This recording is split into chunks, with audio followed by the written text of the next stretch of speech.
Cuba is, as a model for healthcare reform, well, we'll see. It is a poor country, but it can boast about healthcare, a system that leads the way in Latin America.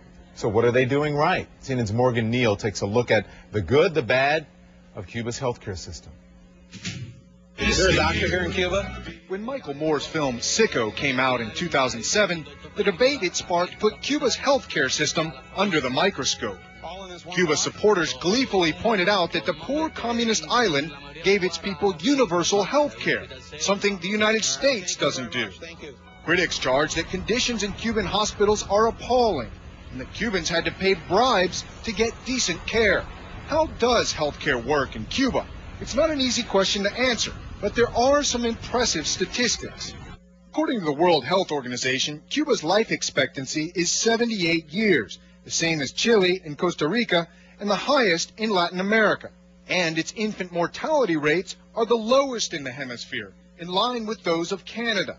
This clinic in Managua, a community outside Havana, is one of the country's newest and best equipped. It serves a population of some 15,000 people. The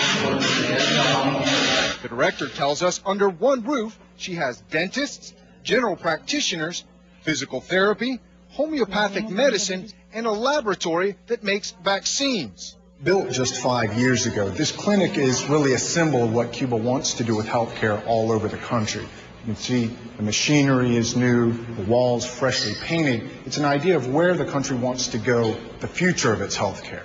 All of it free of charge. How does Cuba do it? First of all, the government dictates salaries. Doctors earn less than $30 per month, very little compared to doctors elsewhere.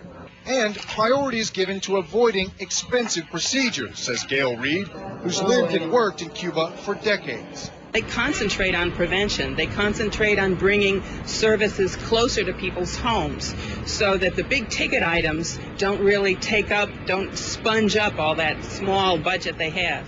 But Cuba's system certainly has its problems. Many hospitals and emergency rooms are decrepit and even unsanitary. Equipment is frequently old, and patients often supply their own sheets and food while in the hospital. Health officials admit the system isn't perfect, but they say no one falls through the cracks. Morgan Neal, CNN, Havana.